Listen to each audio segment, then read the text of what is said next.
ஆன்மீக அன்பர்களுக்கு வணக்கம். இன்று முருகனை பற்றி ஒரு அற்புதமான கதையை உங்களுக்கு நான் கூறப்போகிறேன்.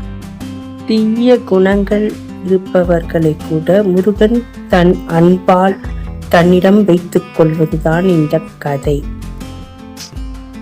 முருகன் சிவன் பார்வதியின் மகனாக பிறந்து வெற்றி வீரனாக உலகத்தை வலம் வந்தார். அப்பொழுது சூரபத்மன் என்ற அரக்கன் மண்ணுலகத்தில் பிறந்து தேவர்களை அச்சுறுத்தி வந்தான்.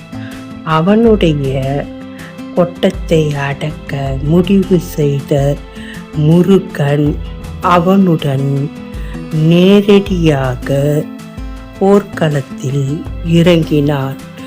அவன் பல வரங்களை பெற்றிருந்ததால் பல மாய ஜாலங்களை முருகனுக்கு எதிராக போர்க்களத்தில் உபயோகித்தான்.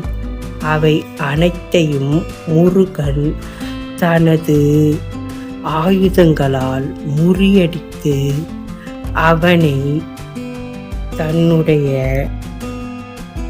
வாகனமான மயிலாகவும் தன் கொடியில் சேவலாகவும் மாற்றி தன்னுடனே வைத்து கொண்டார்.